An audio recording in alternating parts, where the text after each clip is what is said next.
Nessa tarde, Deus tem algo muito especial para falar ao seu coração. Algo diferente, talvez, do que você pudesse esperar em um congresso de louvor e adoração.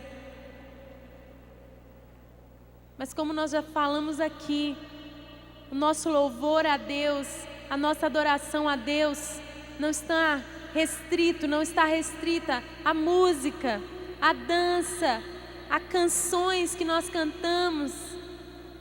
Não. Mas a nossa maneira de viver, o nosso culto ao Senhor, é a nossa vida. E se é algo que nós damos a Ele, deve ser algo que agrade a Ele em primeiro lugar. Muitas vezes não vai agradar a nossa própria vontade, ou aos homens, às pessoas, mas nós queremos viver agradando ao Senhor Jesus, amém? Ele é o motivo da nossa vida, a razão da nossa existência, a razão da nossa adoração. E muitas vezes, aquilo que o Senhor quer receber de nós, choca com a nossa própria vontade, choca com a nossa carne.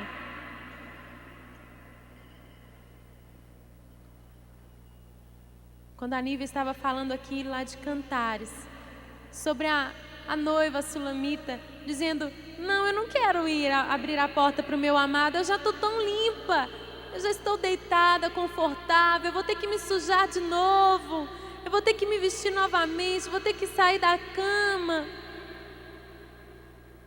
Quantas vezes nós, como igreja de Cristo, estamos numa posição tão confortável, estamos tão confortáveis, e o Senhor pede algo para nós, e nós não queremos fazer. Nós preferimos agradar a nós mesmos, a ficar no nosso lugar de conforto, do que obedecer à voz do Senhor e dar a Ele o que Ele nos pede. Ele pede que nós venhamos sair do nosso lugar de conforto. Ele pede que nós venhamos descer, sujar os nossos pés e sujar as nossas mãos. Não na sujeira do pecado, não. Sabe no quê? Na poeira desse mundo. Esse mundo que está vazio, sem Deus. Esse mundo que está perdido, sem o amor de Jesus. Mas nós estamos tão limpinhos dentro das nossas igrejas. Nós estamos tão confortáveis dentro das nossas casas, nos nossos ministérios. Nós não queremos sair desse lugar de conforto, desse lugar de limpeza. Nós não queremos ir aonde o Senhor nos manda ir, porque lá está sujo, lá está fedendo, as pessoas lá estão endemoniadas, as pessoas lá são muito pobres, muitas vezes são assim doentes. Nós não queremos tocar nessas pessoas. Nós preferimos estar entre os limpos. Mas o Senhor Jesus, quando Ele andou aqui nessa terra, Ele nos deixou o exemplo. Aos religiosos daquele tempo, aos que se diziam guardadores da lei, aos que se chamavam de justos, pelas suas próprias obras, aos religiosos Ele condenava, e aos pecadores Ele abraçava. Ele andava no meio de publicanos, de prostitutas, de mendigos, cegos, aleijados, coxos. Era essa multidão que cercava o Senhor. Os leprosos vinham ao seu encontro e Ele os tocava. Ele não tinha nojo dessas pessoas. Ele não as afastava. Elas se sentiam bem perto de Jesus. Quantas vezes as pessoas chegam nas nossas igrejas e não se sentem à vontade? Se nós hoje somos limpos, se nós hoje estamos vestidos assim tão bonitos, isso não pode intimidar as pessoas que não têm o Senhor, as pessoas que têm uma vida diferente da nossa. Pelo contrário, nós devemos correr e abraçar essas pessoas e dizer para elas: Jesus te ama e eu te amo também. Mas nós não queremos nos sujar.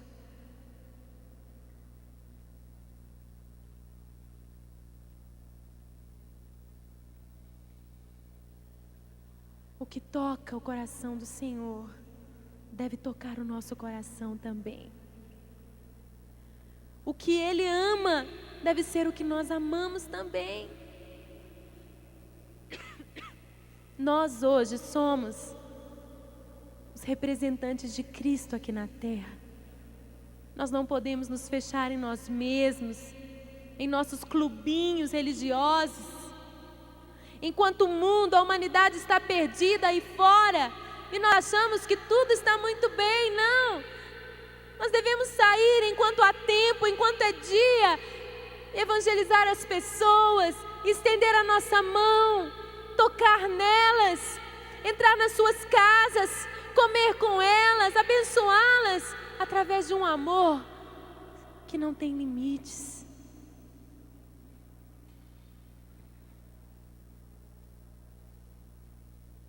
Quero que você abra sua Bíblia em Mateus, no capítulo 5.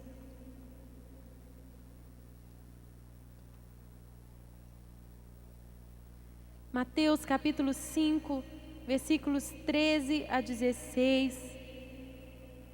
Diz assim: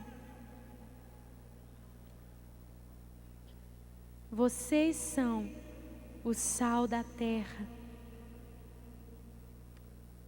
Mas se o sal perder o seu sabor, como restaurá-lo?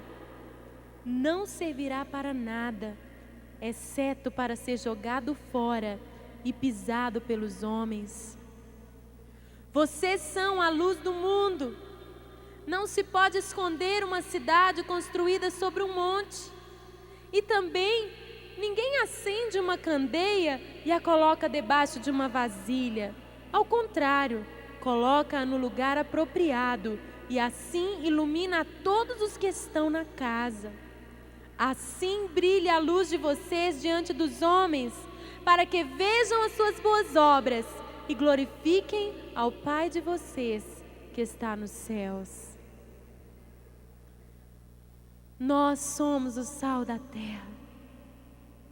A igreja do Senhor aqui na terra é este tempero que traz sabor, que traz gosto à vida das pessoas.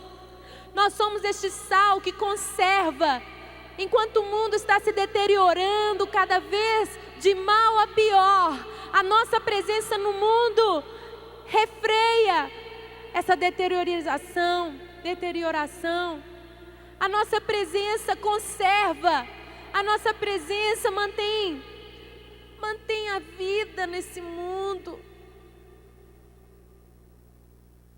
Mas se nós que somos esse sal, perdemos o sabor, como restaurá-lo? De nada serve, senão para ser jogado fora e pisado pelos homens. É o que nós temos visto acontecer. Como igreja, muitas vezes nós somos humilhados, não por causa de Cristo, mas por causa do nosso mau testemunho, porque não fazemos diferença. Qualquer pessoa do mundo pode roubar, pode falar mentira, pode cometer adultério, mas se um cristão faz isso, nós somos humilhados, porque não temos feito diferença. Somos insípidos, perdemos o nosso sabor, perdemos as propriedades de salgar, de fazer diferença. E por isso somos pisados pelos homens. Nós encontramos testemunhos terríveis de pessoas que olham para nós e dizem: o quê? vocês são muito bons de falar, mas de fazer, que amor é esse que vocês tanto falam?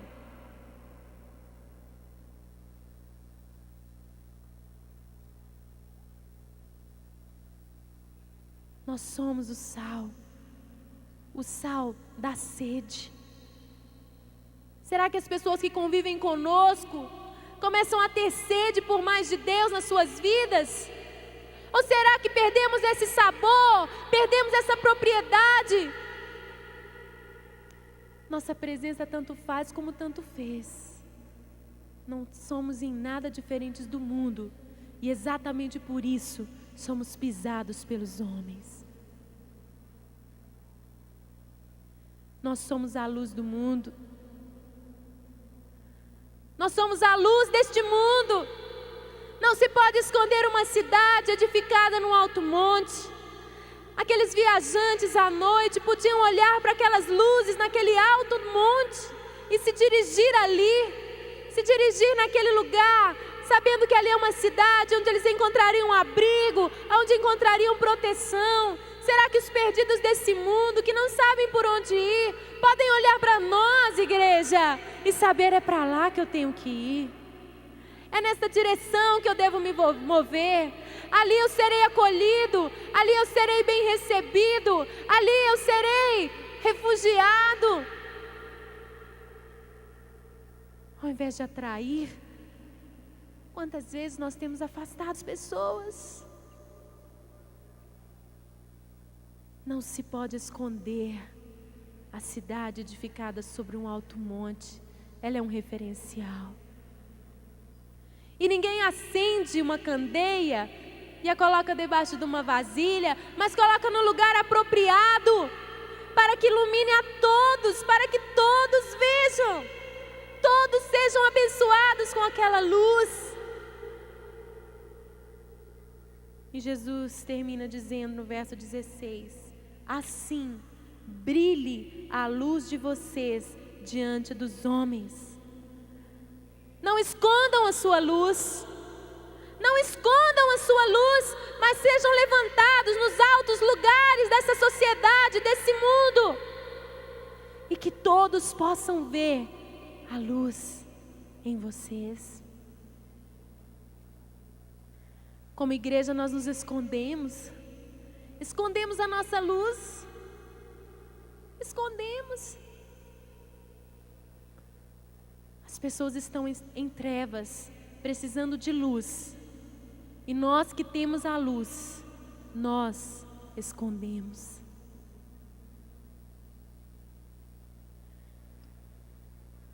Ela é um referencial. E ninguém acende uma candeia e a coloca debaixo de uma vasilha, mas coloca no lugar apropriado, para que ilumine a todos, para que todos vejam. Todos sejam abençoados com aquela luz.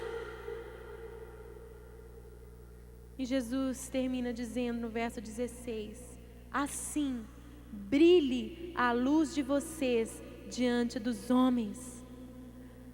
Não escondam a sua luz, não escondam a sua luz, mas sejam levantados nos altos lugares dessa sociedade, desse mundo, e que todos possam ver a luz em vocês. Como igreja nós nos escondemos a nossa luz, escondemos. As pessoas estão em trevas, precisando de luz, e nós que temos a luz, nós escondemos.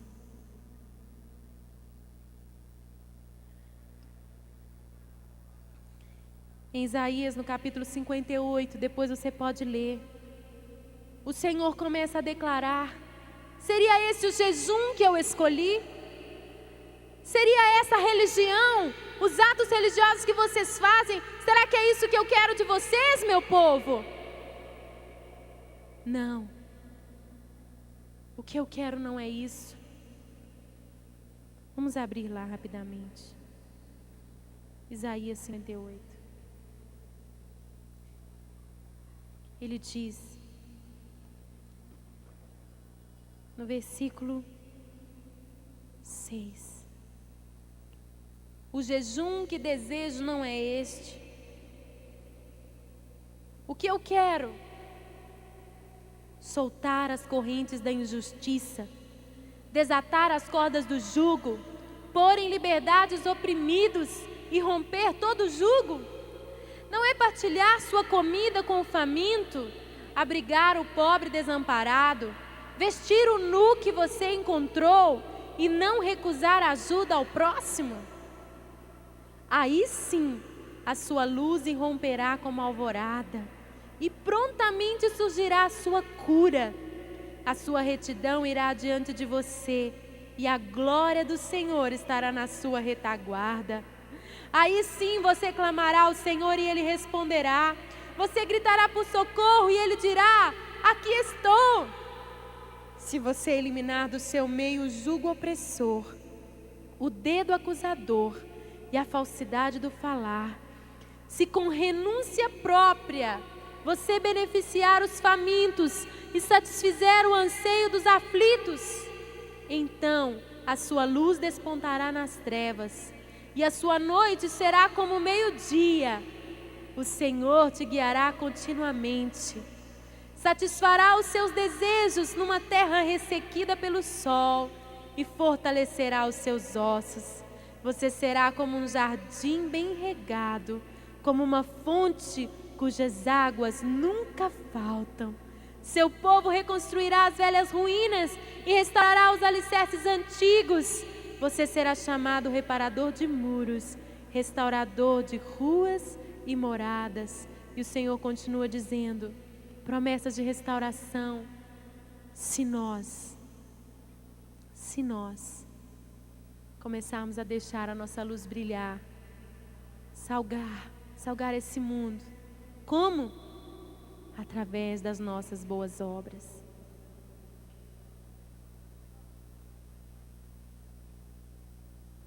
A versão revista e atualizada diz: não te escondas do teu semelhante. É isso que o Senhor quer. É isso que o Senhor quer. E aqui em Mateus 5, como nós lemos, o Senhor diz: para que vejam as suas boas obras e glorifiquem ao Pai de vocês que está nos céus. Quando é que o mundo vai dar glórias a Deus? Quando é que o mundo vai glorificar o nosso Pai que está nos céus? Quando eles virem as nossas boas obras. A igreja fala. A igreja se esconde. É tempo de deixar o mundo ver as nossas boas obras, as nossas palavras tornadas em ação. Isso vai trazer glória ao nosso Pai que está nos céus. Você pode dizer para quem está do seu lado: você é o sal da terra. Você é a luz do mundo. O mundo precisa ver as suas boas obras, igreja. Precisa. E quando isso acontecer, eles vão glorificar o nosso Pai que está nos céus. Vamos dar ao Senhor o culto que Ele quer receber. Mais do que atos religiosos, Ele quer que nós venhamos estender as nossas mãos ao faminto, ao órfão, à viúva, ao pobre, ao necessitado. A glória do Senhor vai se manifestar quando nós fizermos isso.